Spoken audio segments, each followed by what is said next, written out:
मुझे लगा कि सर मेरी आंखें चली गई हैं, क्योंकि कुछ भी दिखाई नहीं दिया। जब आंखें खुली देखता हूँ ऊपर से नीचे तक लहूलुहान और नाक से खून की धार बह रही थी। और वो एक ऐसा पल, ऐसा मंजर, एक ही पल के अंदर सब कुछ खत्म हो गया। मेरे तमाम साथी मेरे को छोड़ चुके थे। भारत माँ के लिए उन्होंने अपना सर्वोच्च न्यौछावर कर चुके थे। फर्स्ट में बाजू में, जांग में, नीचे पैर में, 3 जगह पे गोलियां मारी। मैं देख रहा हूँ कि धुआं निकल रहा, लेकिन उस दर्द को चुपचाप पड़ा मैं सहता रहा। एक सैनिक न क्षेत्र देखता, न जाति देखता, न धर्म देखता, सिर्फ एक वर्दी को देख करके अपने साथी के लिए अपने आप को कुर्बान कर देता है।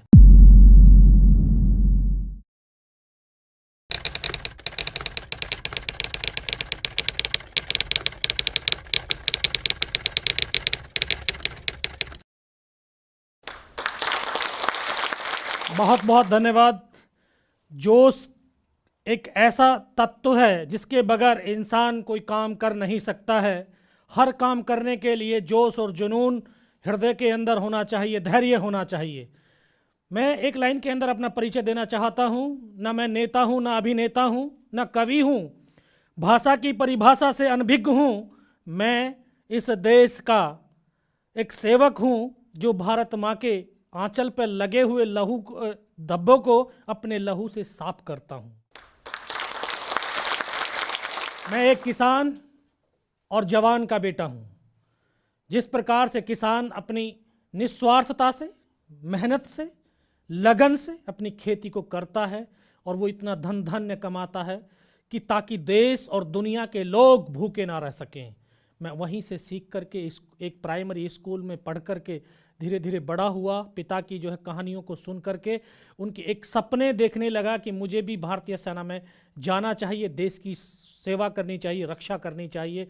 और मुझे बहुत कम समय के अंदर, मात्र 16 साल 5 महीने की उम्र में भारतीय सेना में शामिल होने का सौभाग्य मिला। साथियों के साथ मिलकर के बहुत सारे उग्रवादियों के साथ ऑपरेशंस लड़े। वहाँ पर अपने साथियों से बहुत कुछ सीखा। और साथियों, सीखने के लिए कोई विद्यालय ही नहीं बल्कि हम हर जगह से सीख सकते हैं। सीखने की लगन होनी चाहिए।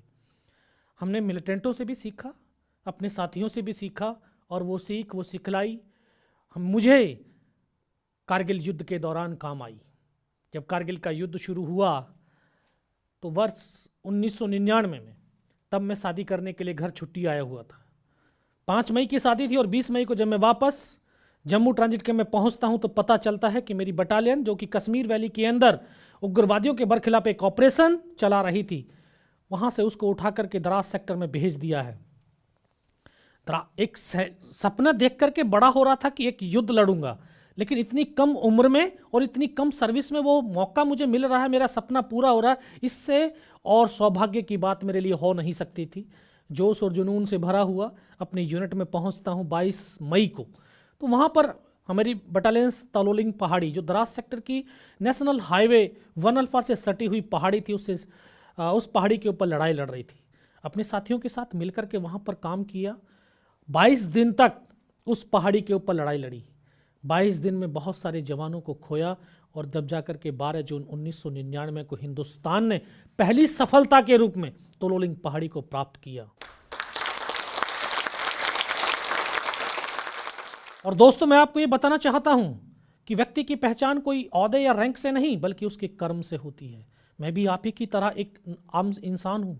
कोई विशेष योग्यताएं लेकर के धरती पर अवतरित नहीं हुआ। कोई ऐसा विशेष कौशल नहीं था जिस कौशल के तहत मैं फौज में भर्ती हुआ, बल्कि एक आम सैनिक प्रोसेस के द्वारा एक आम सैनिक की तरह मैं भर्ती हुआ आम सैनिक ही हूँ और आप लोगों की तरह एक आम इंसान ही हूँ। लेकिन 22 दिन की जो लड़ाई थी, उस लड़ाई के दौरान जो हमारी टीम को एक टास्क मिला था कि नीचे से ऊपर अपने साथियों को अम्युनिशन और राशन पानी पहुंचाने का, मैं उन साथियों के साथ मिलकर के काम करता रहा। और 22 दिन में सिर्फ हम 3 जवान ऐसे थे जो कंटिन्यू चले। सुबह 5:30 बजे चलते थे, रात को 2:30 बजे पहुंचते थे और फिर 2 घंटे में नीचे आते थे। इसी काम की बदौलत हम तीनों जवानों की एक पहचान बनी कि ये तीनों लड़के फिजिकली और मेंटली बहुत स्ट्रांग हैं, इनको कहीं दूसरी टुकड़ी के अंदर शामिल किया जाए। जैसे हम वापस नीचे आए, एक दूसरे ऑपरेशंस की प्लानिंग शुरू हुई।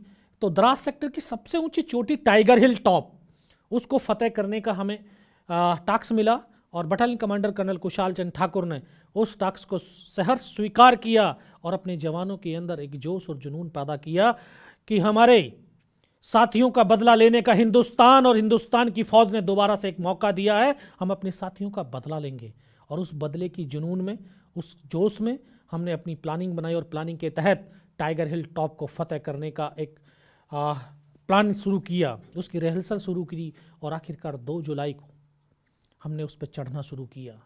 तो अटैक में जो सबसे पहले अटैक करना था टाइगर हिल टॉप के ऊपर, वो थी घातक प्लेटून एज ए कमांडो टुकड़ी, जिसमें बटालियंस के चुनिंदा जवान थे जिनका फिजिकली और मेंटली बहुत टफ था। उन जवानों को उसमें शामिल किया गया और क्योंकि हाइट 16,500 फीट ऊंची, जिस पर बर्फ ही बर्फ, ऑक्सीजन की कमी थी, तो इस सब को देखते हुए इस तरह से जवानों का मिश्रण करके वो टीम बनाई गई। 2 जुलाई को हमने चढ़ना शुरू किया और साथियों उस पहाड़ी पर सिर्फ रात को चढ़ सकते थे, दिन में नहीं, क्योंकि दुश्मन दूर से देख करके आसानी से बर्बाद कर सकता था। दुश्मन को सरप्राइज करने के लिए जरूरी था कि हमें रात को चलना है, अंधेरे में चलना है, ताकि हम नज़दीक से नज़दीक उनके पास पहुंच करके उनका खात्मा कर सकें। और हमने इसी प्रकार से रातों रात चढ़ाई शुरू की। और वो तो इतनी मजबूती के साथ बैठे हुए थे, उन्होंने कभी सपने में भी नहीं सोचा था कि हम यहाँ से वापस चले जाएंगे। लेकिन ये हिंदुस्तान के सैनिक थे जिन्होंने उनके मोर्चों के अंदर घुस करके उनका कब्रिस्तान बना दिया था। 2 रात और 1 दिन की चढ़ाई चढ़ने के बाद तीसरी रात की वो सुबह आज भी मेरे दिल और दिमाग के ऊपर छाई हुई है। सुबह का वक्त था, रस्सियों के सहारे कठिन बिल्कुल 90 डिग्री की चट्टान, उसके ऊपर रस्सियां बांध करके एक दूसरे का सहारा लेकर के ऊपर चढ़ रहे थे। तभी दुश्मन ने दोनों तरफ से फायरिंग खोल दिया और हमारा रास्ता कट ऑफ हो गया। केवल हम 7 जवान ऊपर पहुंच पाए। ऊपर पहुंचते हैं तो सामने दुश्मन के 2 बंकर्स, 7 जवानों ने जाकर के आधाधुंध फायरिंग किया और उसमें बैठे हुए तमाम पाकिस्तानी सैनिकों को मौत के घाट उतार दिया। लेकिन जो टॉप था, टॉप वहां से 50-60 मीटर रहा होगा। टॉप पर बैठे हुए दुश्मन ने देखा कि हिंदुस्तान की फौज यहां तक पहुंच गई है, इतना जबरदस्त हमारे ऊपर गोलाबारी शुरू किया कि हम एक कदम आगे रखते हैं तब भी हमारी मौत है और एक कदम पीछे रखते हैं तब भी हमारी मौत है। यानी मरना तो निश्चित हो गया था। अभी हमने सोचा मरना ही तो है, मरने से पहले जितने ज़्यादा से ज़्यादा पाकिस्तानियों को मार सकते हैं मारेंगे। क्योंकि मैं आप सबको ये बताना चाहता हूँ कि हिंदुस्तान का सैनिक, उसका शरीर चाहे गोलियों से छलनी क्यों ना हो जाए, उसके शरीर के अंदर एक रक्त का आखिरी कतरा भी बचता है और आखिरी सांस भी बचती है, तो उसके कदम हमेशा दुश्मन की तरफ बढ़ते हैं, उसके कदम कभी पीछे डगमगाते नहीं हैं। ये ताकत है मेरे देश और मेरी सेना की।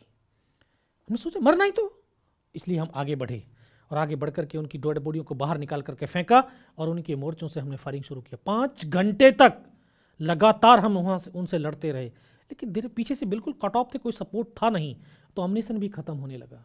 फिर हमने दोबारा से प्लानिंग बनाया कि हम फायर तब खोलेंगे जब दुश्मन बिल्कुल नज़दीक होगा। तो उसी प्लानिंग के साथ हमने, जब दुश्मन ने भारी तादाद में हमारे ऊपर गोलाबारी किया तो हमने फायर बंद कर दिया। फायर बंद करते ही तो उनको भी लगा कि शायद इनका अम्यूनिशन खत्म हो गया या मारे जा चुके हैं। तो उसी को देख करके उन्होंने 20-25 मिनट के बाद 10-12 पाकिस्तान के जवान सिर्फ ये देखने के लिए कि हिंदुस्तान के जवानों की संख्या कितनी है, जिंदे या मर गए, तो जब वो पत्थरों से निकल करके सामने आए तो हमने एक साथ, क्योंकि अलग अलग पत्थरों के पास आपस में कोऑर्डिनेशन करके बैठे हुए थे, एक साथ फायरिंग किया। उनमें से 1-2 बचा होगा, सबको मौत के घाट उतार दिया। तो देखा जो उनका 1-2 बचा था, उन्होंने जाकर के अपने कमांडर्स को बताया कि हिंदुस्तान की वहाँ पर जवानों की संख्या 8 या 10 ही है। विदिन 30 मिनट हमें संभलने का मौका ही नहीं मिला। 35 से 40 पाकिस्तान के जवान दोबारा से हमला कर दिया और हमला इतना ज़बरदस्त, जितने भी उनके पास हैवी वेपन थे तमाम वेपन्स का आधाधुंध फायरिंग किया और फिर ऊपर से पत्थर फेंकते हुए अल्लाह अकबर के नारे लगाते हुए नज़दीक आने लगे, ग्रेनेड फेंकने लगे। लेकिन हमने फायर नहीं खोला क्योंकि हमें मालूम था कि अगर हम फायर खोलते हैं हमारी लोकेशन जाहिर होगी और दूर से दूर हमें आसानी से बर्बाद कर देगा वो। हम नज़दीक आने का उनका इंतजार करने लगे, तो काफ़ी नज़दीक आए तो जो हमारी एक LMG थी लाइट मशीन गन, वो उनको दिखाई देगी, सीधा उसी के ऊपर उन्होंने जो RPG का राउंड दाग दिया और वो हमारा वेपन डैमेज हो गया। तो आज भी मेरे प्लेटून हवलदार के वो शब्द जहन के अंदर गूंजते हैं। उन्होंने मुझे आवाज़ दिया, योगेंद्र इस LMG को उठा करके फेंक, क्योंकि इस वेपन के सिवा आज दुनिया में कोई बचाने वाला नहीं है। मैं वेपन को उठा करके उनकी तरफ फेंका तो मेरी नज़र ऊपर की तरफ गई, देखा था हूँ सामने पत्थर के ऊपर 7 पाकिस्तान के जवान खड़े हुए हैं। मैं बोला सर ये तो बहुत नज़दीक आ गए, शायद मेरी आवाज़ वहाँ तक पहुँची। उन्होंने सीधा ऊपर से ग्रेनेड फेंका और ग्रेनेड का जो मेरा एक साथी था पीछे तरफ लेट करके फायर कर रहा था, दोनों के बीच में आकर ग्रेनेड फटा, उसकी यहाँ से उंगली कट करके दूर जा करके पड़ी। तो उसको, जिसको चोट लगती है दर्द का एहसास उसी को होता है, उसको लगा कि शायद उसका हाथ कट गया है। तो एकदम से बोला यार मेरा हाथ कट गया। मैं पीछे की तरफ मुड़ करके देखा, मैं बोला नहीं सर आपका हाथ नहीं बल्कि उंगली कटी है। उनको फर्स्ट एड दिया। फिर एक और जवान जख्मी हो गया, उसको वो फर्स्ट एड दिया, और उनको सबको बोला कि यार आप जो है नीचे की तरफ कूद जाओ, शायद हो सकता है अपने साथी चढ़ सकते हैं, चढ़ाने की कोशिश करना। लेकिन दोनों जवानों ने नीचे जाने से मना कर दिया। अभी तो मैं मत स्कूल के अंदर किताबों में पढ़ करके आया था कि एक हिंदुस्तान का सैनिक दूसरे सैनिक के लिए अपने आप को कुर्बान कर देता है। आज तो प्रत्यक्ष रूप से देख रहा था। एक सैनिक न क्षेत्र देखता, न जाति देखता, न धर्म देखता, सिर्फ एक वर्दी को देख करके अपने साथी के लिए अपने आप को कुर्बान कर देता है। ये हमारे लिए, हम जैसे नए जवान, बहुत बड़ा मोटिवेशनल था, बहुत बड़ी ताकत थी। हमने देखा तभी एक और स्नाइपर वाला था हमारा साथी, उसके ऊपर 3 तरफ से फायरिंग आने लगा। तो उसकी हेल्प के लिए फिर एक मेरा ट्रेनिंग का साथी था, हम दोनों एक रूममेट में थे, दोनों को भेजा कि आप लोग जाओ उसकी हेल्प के लिए। जैसे वहाँ से हरकत किया तो मेरी हरकत शायद उनको दिखाई दी होगी, उन्होंने तुरंत जो है उसी हरकत के ऊपर फिर ग्रेनेड फेंका, और ग्रेनेड का एक स्प्लिंटर आकर के मेरे भी घुटने के नीचे लगा। तो जैसे मैं खड़ा था, खड़े खड़े नीचे गिर गया, तो मुझे भी आभास हुआ कि शायद मेरा पैर कट गया है। तभी मैंने नीचे गिरते ही हाथ मार करके देखा तो पैर तो था, लेकिन बहुत गहरा जख्म था। खुद फर्स्ट एड करने लगा, फर्स्ट एड कर ही रहा था, तभी एक और स्प्लिंटर आकर के लगा और यहाँ से ये पूरा काट दिया। इसको कटने के बाद मुझे लगा कि सर मेरी आंखें चली गई हैं, क्योंकि कुछ भी दिखाई नहीं दिया। जब आंखें खुली देखता हूँ ऊपर से नीचे तक लहूलुहान और नाक से खून की धार बह रही थी।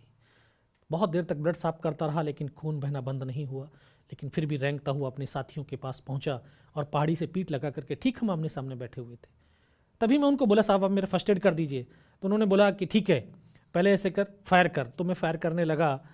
कुछ देर के बाद मैं देखता हूँ कि मेरा साथी अपना फील्ड पट्टी निकाल करके उसकी पॉलीथीन फाड़ने के लिए यहाँ तक हाथ पहुँचता है, यहाँ पर गोली लगती है, और इस तरह से करता हुआ पीछे की तरफ लेटता चला जाता। तो एक हाथ पकड़ करके मैं बोलता सर क्या हुआ, लेकिन एक शब्द भी तो नहीं बोल पाते।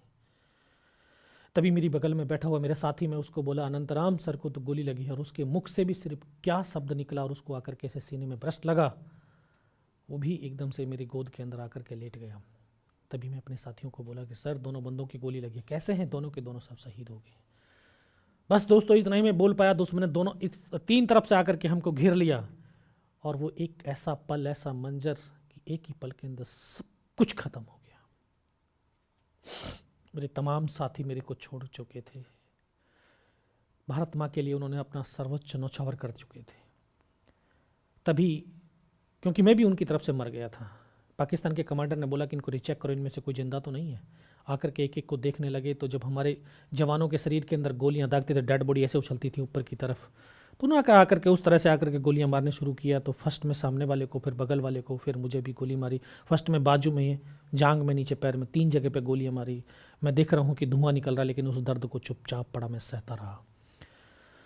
और फिर जब वो गोली मार करके चला गया, उनको यकीन हो गया कि इनमें से कोई जिंदा नहीं है। तब एक अंदर एक विश्वास पैदा किया कि अगर इसने सर और सीने में गोली नहीं मारी, चाहे मेरा हाथ या पैर दोनों ही काट करके क्यों ना ले जाए, मैं उफ तक भी नहीं करूंगा और मैं जिंदा भी रहूंगा। और मैं दोस्तों आप लोगों को ये बताना चाहता हूं, अगर आप अपने मन के अंदर विश्वास पैदा कर लें किसी काम को करने का, तो आपको करने से कोई दुनिया की ताकत रोक नहीं सकती है।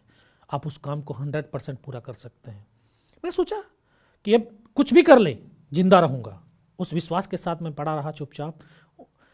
फिर तभी उनके कमांडर्स ने हमारे नीचे वाले पोस्टों के ऊपर हमला करने के लिए रणनीति बनाई और अपने साथियों को मैसेज पास किया कि नीचे जो हिंदुस्तान का पोस्ट है उसके ऊपर हमला कर दो।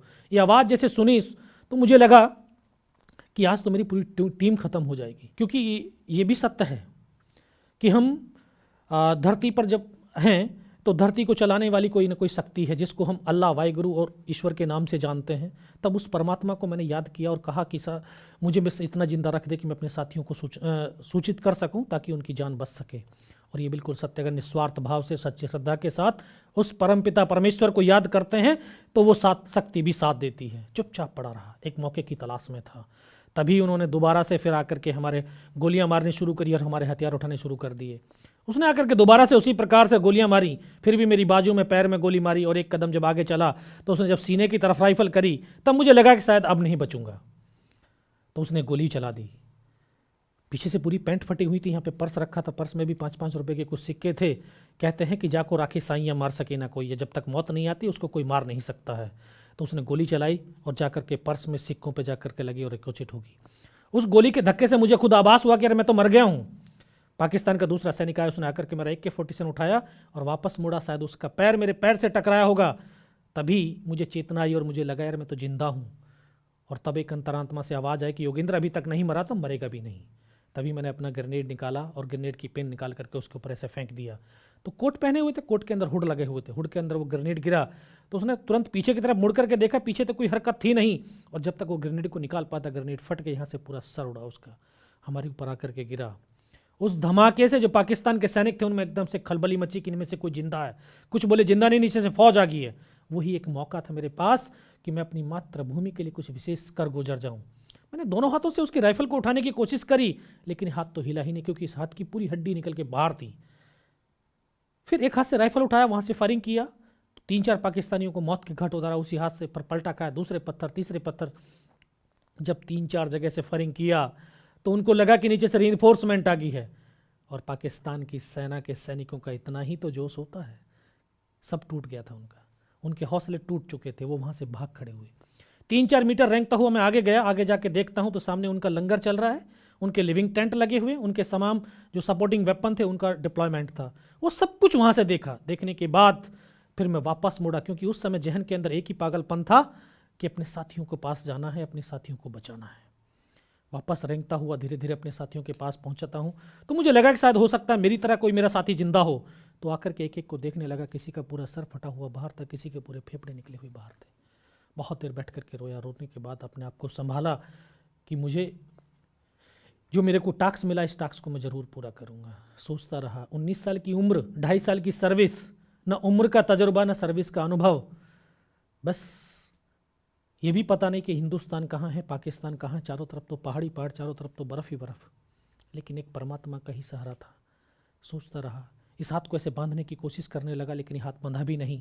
फिर सोचा इसको तोड़ देता हूँ, इससे अच्छा तो तोड़ने की कोशिश करी, लेकिन टूटा नहीं। फिर इसको उठाया, कमर पे फेंका और सोचता रहा कि किधर से जाऊँगा। तभी एक आवाज़ सुनाई दी, जिसने बोला बेटा इस नाले से नीचे की तरफ चला जा।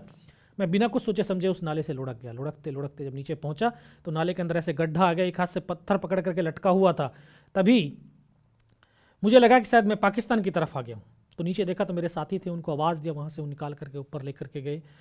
और फिर उनको मैं इन्फॉर्मेशन बताया कि सर इस प्रकार से हमारे तमाम साथी शहीद हो चुके हैं और अभी आपके लोगों के ऊपर अटैक होने वाला है। ये इन्फॉर्मेशन कमांडिंग ऑफिसर को दिया। कमांडिंग ऑफिसर ने बताया कि इस लड़के को जल्दी जल्दी मेरे पास पहुँचाओ। पहाड़ी में साथियों, मेरे दोस्तों, मैं आपको ये बताना चाहता हूँ कि पहाड़ी पर चढ़ना बहुत आसान है, लेकिन उतरना बहुत मुश्किल है, वो भी कैजुअलिटी को लेकर के। मुझे साथी अपने जो है जवान कंधे पे डाल करके पीछे की तरफ लाने लगे। 1:30 या 2 बज रहा था दिन का उस समय। सीओ साहब के पास पहुंचते पहुंचते शाम हो गई थी। इतना ब्लड निकल चुका था कि मुझे भी दिखाई देना बिल्कुल बंद था। सीओ साहब ने बोला बेटा पहचानता? मगर सब आवाज़ सुनाई दे रही लेकिन दिखाई कुछ नहीं दे रहा। बोला मैं तेरा commanding officer colonel Kushal Chandra Thakur. तो तभी मुझे पता चला और कि मैं यहाँ पर पहुँच चुका हूँ उनके पास। तो मैं बोला सर मुझे बहुत तेज़ सर्दी लग रही है। उन्होंने अपने टेंट के अंदर लिटाया, 3-4 स्टॉप जलवाए, थोड़ी सी गर्मी महसूस हुई। तो बोले बेटा कुछ बता सकता? मैं कहाँ सब बता सकता हूँ। तब उनको तमाम ऊपर की इन्फॉर्मेशन थी वो दिया। और लास्ट में सीओ साहब ने बोला बेटा जवान की रिक्वायरमेंट क्या है? मैं कहा साहब जवान की रिक्वायरमेंट अम्युनिशन और फील्ड पट्टी के, बाकी कोई रिक्वायरमेंट नहीं है। बोला खाने के लिए नहीं चाहिए? दोस्तों 72 घंटे से भी ज़्यादा का समय हो गया था। एक बड्डी पियो ने सिर्फ आधा बिस्कुट का पैकेट खाया था, बाकी तो भूख ही नहीं लगती है साहब, आधा तो बैलेंस था हमारा। बस इतना कहते कहते तभी डॉक्टर साहब ने कौन सा इंजेक्शन लगाया, फिर मुझे पता नहीं मैं कहाँ पर हूँ। 3 दिन के बाद होश आया, देखा पता चला कि 92 बेस हॉस्पिटल श्रीनगर। और वहीं पर मुझे पता चला कि उसी रात को मेरी टुकड़ी ने दोबारा से अटैक किया और बिना कुछ कैजुअलिटी के टाइगर हिल टॉप के ऊपर विजय पताका फहरा दिया।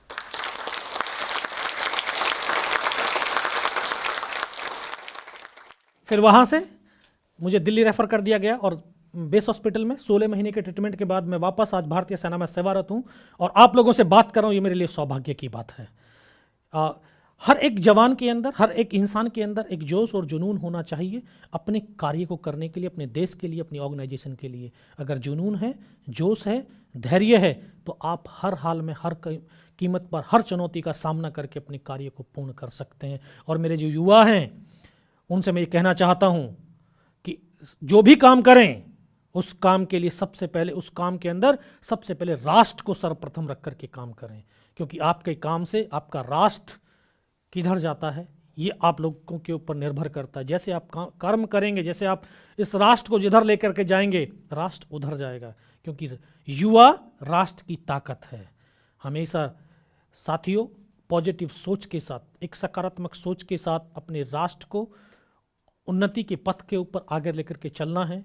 और हम सबका दायित्व बनता है कि जिन्होंने अपनी कुर्बानियां दे करके इस देश को सुरक्षित और स्वतंत्र किया है, उस स्वतंत्रता को हमने जो है बखूबी पूर्ण रखना है। और अंत में मैं दोबारा से सभी का मैं धन्यवाद करता हूँ और यही कहता हूँ कि कर्मवीर को कोई रोक नहीं सकता है करने से, और उसको कौन मार सकता है जिसको जो कभी ना डरता हो मरने से।